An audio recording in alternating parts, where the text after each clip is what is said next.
అందరికీ దసరా శుభాకాంక్షలు అండి. దీపావళి కూడా వస్తుంది. ఇప్పుడు దసరా శుభాకాంక్షలు చెప్తుంది అనుకుంటున్నారు కదా! ఈ నవరాత్రుల్లో అసలు క్షణం తీరిక లేకుండా గడిచిపోయాయి. అందరికీ అలానే గడిచిపోయాయి. ఇంకా ఇంట్లో పిల్లలుంటే ఇంకా చెప్పనవసరమే లేదు. స్కూల్‌కి హాలిడేస్ వస్తాయి కదా! ఇంకా పిల్లలతో అసలు క్షణం తీరిక ఉండదు. నవరాత్రులన్నీ అప్పుడే అయిపోయాయనేంతగా గడిచిపోయాయి. ఒకవైపు అమ్మవారి పూజలు, ఇంకోవైపు బతుకమ్మలు. అసలు చాలా చాలా సందడిగా గడిచిపోయాయి. అమ్మవారి అనుగ్రహం లేనిదే ఏది జరగదు అంటారు కదా! అలానే మాకలానే అయింది. మేము అనుకోకుండా అమ్మవారి విగ్రహాన్ని ఇచ్చాము. అసలు చాలా చాలా సంతోషకరమైన విషయం ఇది. మేమసలు అనుకోలేదు. ఎప్పుడు కూడా అమ్మవారి విగ్రహం ఇద్దామని అసలెప్పుడూ అనుకోలేదు. అనుకోకుండా మమ్మల్ని ఇస్తారా అని అడిగారు. మేము ఓకే చెప్పేసాము. అట్లా అయిపోయింది. ఒకే ఒక రోజులో అదే రోజులో అమ్మవారి విగ్రహాన్ని ఇవ్వటము.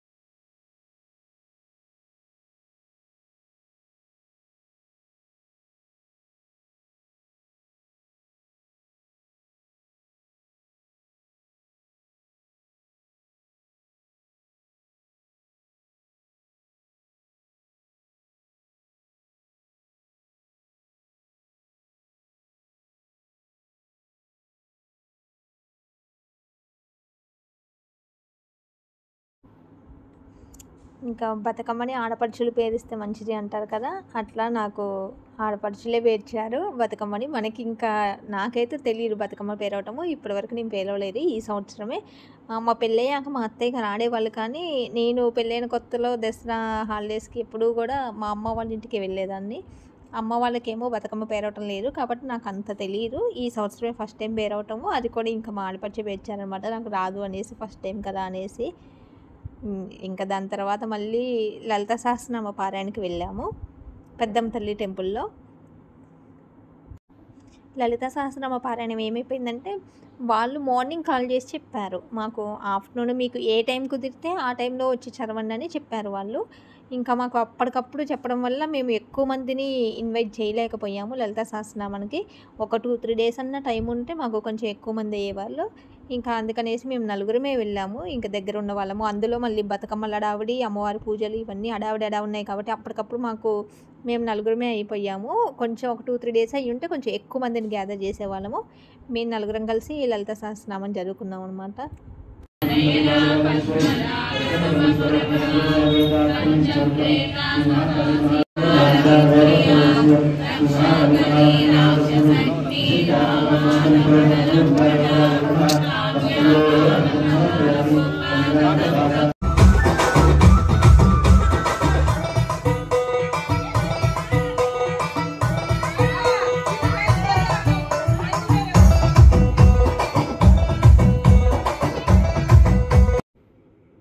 ఇంకా సాయంత్రము అమ్మవారి దగ్గరికి వెళ్ళి దర్శనం చేసేసుకొని బతుకమ్మలు ఆడుకున్నాము.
అందరూ బతుకమ్మలు ఫుల్ ఇరగదీసేసేస్తున్నారు.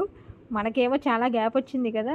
దాదాపు 9 సంవత్సరాలు అయిపోయింది మ్యారేజ్ అయిపోయి. అసలు మ్యారేజ్ తర్వాత ఒక్కసారి కూడా బతుకమ్మ ఆడడానికి వెళ్ళలేదు. ఒక్కరోజు కూడా వెళ్ళలేదు అసలు. ఇంకా పెళ్ళి తర్వాత కొత్తగా పెళ్ళయిందనేసి అటు ఇటు పోవటము, తర్వాత పిల్లలు వాళ్ళని చూసుకోవడం, తర్వాత ఇంటి రెస్పాన్సిబిలిటీస్ అయ్యాయి. ఇంకా అలా అస్సలు బతుకమ్మ ఆడడానికే వెళ్ళలేదు. 9 సంవత్సరాల తర్వాత ఇప్పుడు వెళ్తే ఇంకా నాకు అసలు ఒళ్ళే కదలట్లేదా అన్నట్లు అయిపోయింది. అసలు ఒళ్ళే కదలట్లేదు కొంచెం కూడా. అందరూ ఇరగదీసేస్తున్నారు. ఇంకా బతుకమ్మ లాస్ట్ డే కల్లా ఎట్లా అయినా సరే నాకు డ్యాన్స్ రావాల్సిందే, నేను వేయాల్సిందే అని ఇక అక్కడే కూర్చొని నేర్చుకుంటాను.